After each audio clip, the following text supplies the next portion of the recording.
Hi there, I'm Christopher Dunnigan. This is HandmadeInVermont.com, and today I am talking about the Beacon Hall. Well, we're going to talk about the medium outdoor wall sconce, the 30, 40, 8, 15. There's a small, there's a medium, there's a large, there's a post light, and there's a hanging light. Videos for all of those. On the sconces, I recommend watching all three videos for the small, medium, large, because I may touch on something in one I don't touch on another, and they share a lot of the same characteristics.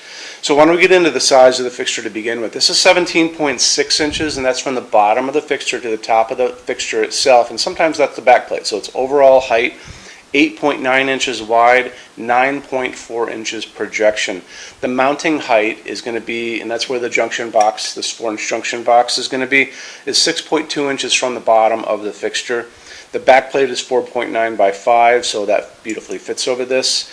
And just make sure you cut out your block, and if you're putting this into siding, into shingle, or into clapboard, you cut out your block, the piece of wood that goes into your siding, appropriately for your 4.9 to 5. You always want to leave at least 1 inch to 2 inches. The other thing is when you do mount this against that block, and you paint the block and then you put this on it, it's good to use a little bit of clear silicone.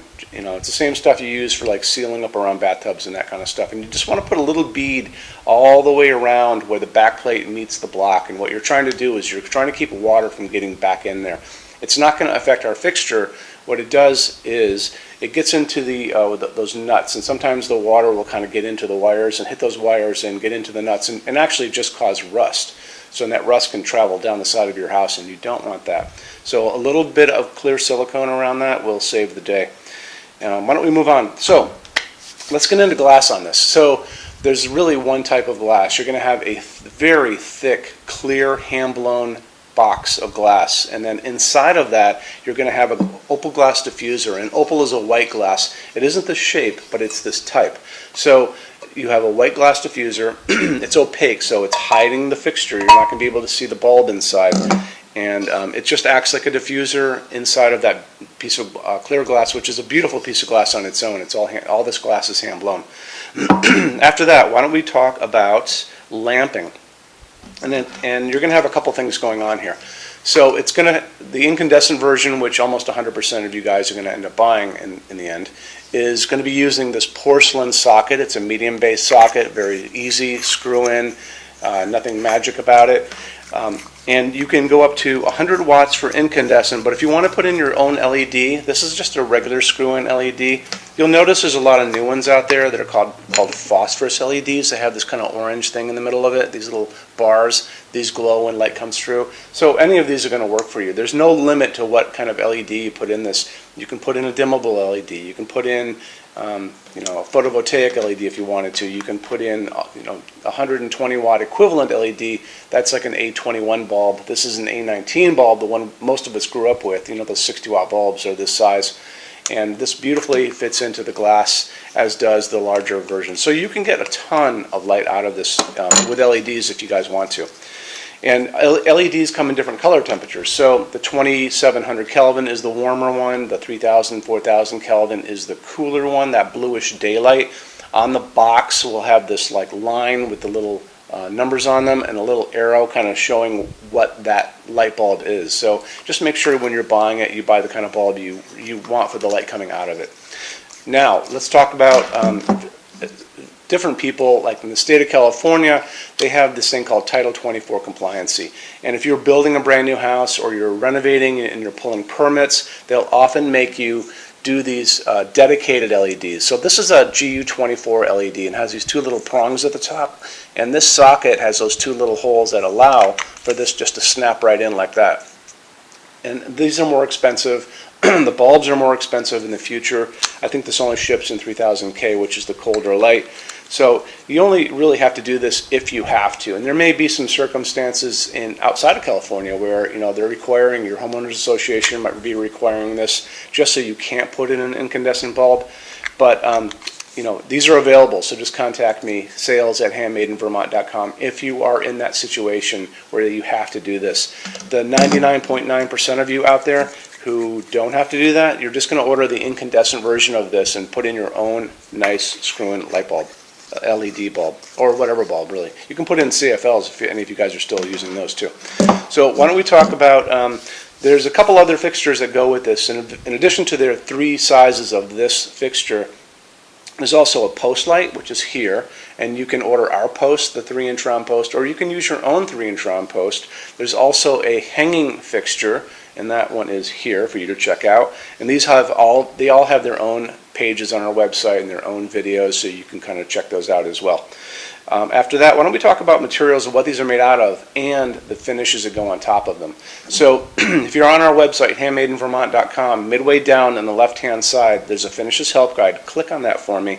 You're going to see a video at the top of the page. Might as well watch it since you're there. When you're done with that, scroll down to the outdoor finishes, and you're going to see new coastal outdoor finishes. So Hubbardton Forge uses only aircraft-grade aluminum to make all of their outdoor fixtures. And the reason they do that is because aluminum holds up better in harsh environments, harsh weather, than any other material on Earth. That's why you see jet airliners made out of aluminum, as well as a lot of other things that are used outside. So Hubbardton has developed these outdoor oven-baked epoxy finishes that basically form a hard shell on top of the aluminum, making it even more durable. And that is why they can offer a limited lifetime warranty. You'll see a link to it on the page for this. If you go to Hubbardton's website, on the very bottom of their front page, you're going to see it way down in the bottom, their limited lifetime warranty. Click on that, and it's going to walk you through all the details of how these are going to be warranted for the rest of your life, limited lifetime warranty. It'll give you all the specific stuff. You know, I see a lot of, I mentioned this in other videos, I see a lot of pictures that you guys send me of your homes, and there's a lot of colonial homes in America, beautiful, beautiful houses, older houses from the 20s and the 40s, you know, and they're worth like $1 million or $2 million depending on where you are, you know, or less, but still, they're beautiful houses and beautiful quality and construction, and what you have on there now, a lot of people, are these corroded carriage lights that just look terrible, you know, they're a terrible thing on a beautiful house, which is exactly what you don't want. Hubbardton Forge has designed these Beacon Hall sconces and fixtures. They're a more contemporary, updated nod to an older design, and they really look smashing on houses. I mean, they look absolutely great. So, moving on, you have your finishes that you can see all the different finishes you can do there. We know these are made out of aluminum. We touched on glass, we touched on lamping, we touched on size. We have a really great showroom here in Vermont. We have over 350 Hubbardton Forge fixtures spread across 2 floors. We have a What's on Display page. It's in the left-hand side again, back in those red tabs. So you can click on it. It'll show you everything that's here that we have on display, including these sconces. So I have the biggest sconce on. I have the 30-40-820. Is that what it is? Yeah, 30-40-820, which is the largest one. I have the post light and I have the hanging light. We have all the finishes here. Definitely worth coming to see us. Showroom is open every day except Sunday from 11 to 6. We have a clearance center here as well. That stuff is showroom samples, discontinued stuff, and returns. It's 75% off MSRP, so it's another reason to come visit. And like I said, showroom's open every day except Sunday, 11 to 6. I'm here every day except Sunday from 10 a.m. to 6 p.m. Eastern. You can email us at sales@HandmadeInVermont.com. And we spell out the word Vermont, remember that? And then you can call at 802-446-2400, and I can talk to you about your lighting needs and kind of walk you through a lot of stuff. When you order your fixtures from HandmadeInVermont.com, shipping is free to every state except Alaska and Hawaii. No tax if we ship out of the state of Vermont, and there's 90-day returns and no restocking fees, and nobody else even comes close to that.